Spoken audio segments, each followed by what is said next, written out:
Thank you for logging on to toss50.com, the other side of 50. I'm David Schwartz, and we are here. I'm a criminal defense attorney.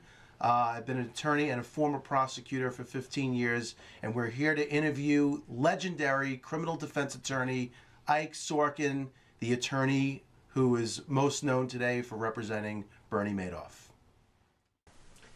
People want to know, how could you represent that guy? Well, you know, it's a really an easy answer. I always like to say that John Adams, our second president, represented British soldiers who fired on colonists. It did make him a very popular guy in those days.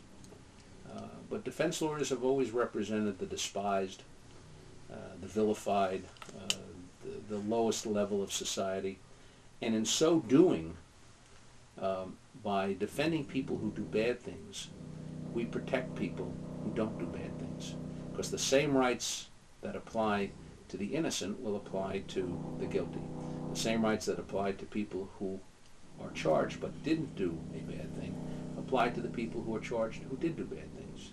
And by applying the Constitution and the Bill of Rights to everyone across the board, you protect everyone. That's how you represent people who are alleged to have done bad things and who, in fact, are guilty of doing bad things. When you think of a plea bargain, most people think that you're, for economy and efficiency, and the courts need to run through plea bargains. Very few cases go to trial. You get something out of it. Lots of people are wondering what Bernie Madoff got with 150 years in jail. What he got was closure. What he got was a settlement with the U.S. Attorney's Office that allowed his wife to keep $2.5 million. There was a negotiation that took place, and a resolution was had at that level. And quite frankly, there's something to be said for closure. There's something to be said for not letting this drag on for years and keeping the sons, the brother, the niece, the wife in the public spotlight for so long. So there's an emotional issue that one has to deal with as a defense lawyer, as well as the legal issues. Was there something inside you as a known fighter for your clients? Did you want to go to trial on this case? He had confessed to his sons and to the FBI before I ever spoke to him. The way it played out, he had on December 10th admitted what he had done to his sons. His sons went down immediately with an attorney to the regulators, the SEC and the U.S. Attorney's Office. They swore out an arrest warrant. When the agents came to his apartment on the morning of December 11th, they asked him, is there an innocent explanation? He said, no, it's all a fraud. He was then arrested, and by the time, I was in Washington, D.C. at the time, by the time I got back, the SEC had locked down his office. FBI agents were crawling all over the place, taking records. There are certain advantages to closure, and some cases are just not winnable cases. And the feeding frenzy that took place over the period of time, this approximately 6-month period of time, ended. Had he not done what had he not confessed and agreed to plead guilty, we'd still be splashed all over the papers. His wife would be the subject of pictures in the New York Post mocking her. She'd be followed all over the street. His children would be harassed.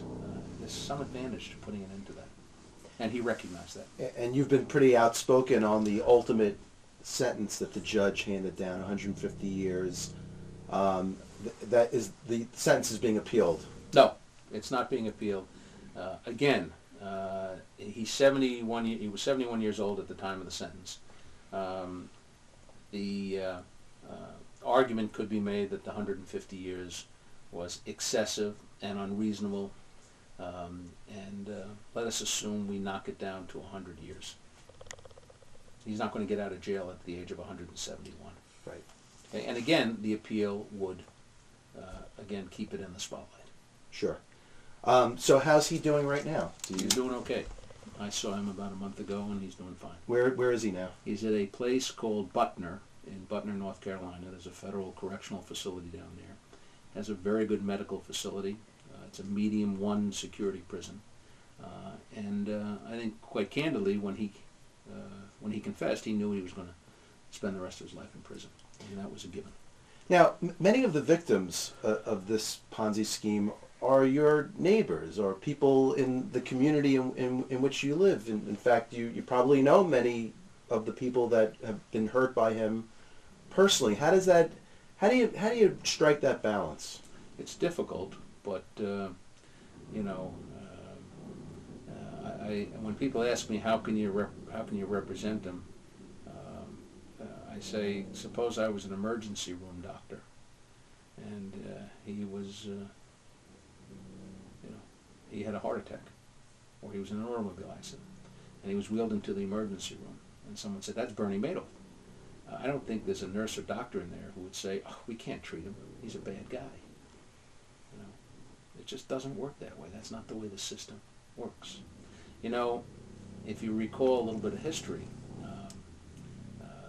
Harvey Mudd, who was the doctor who treated Abraham Lincoln, was vilified for who treated John Wilkes Booth, was vilified for years because Booth was injured after he assassinated Lincoln.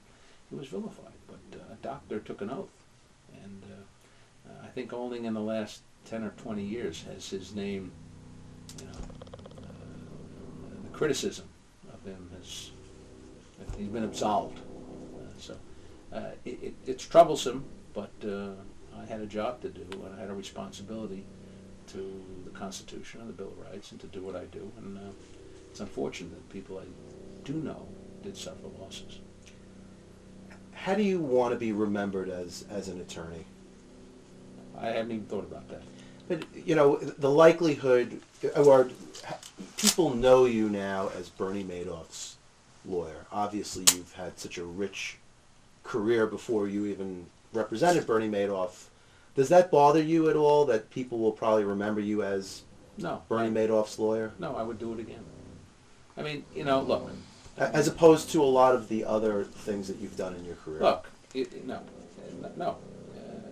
You look at, Clarence Darrow represented Leopold and Loeb, who at the time were as despised as any two individuals on the face of the earth.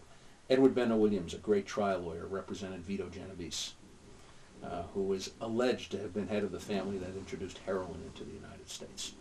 Okay, and he represented Jimmy Hoffa. We represent people who do bad things, and if people want to remember me as the guy who represented Bernie Madoff, that's fine. So, in conclusion, where do you want to see yourself go from here? What's next for you? What's next for me? Just continue doing what I'm doing. I don't have any great aspirations other than to do what I'm doing. Thank you very much. You're very welcome. It's nice to see you.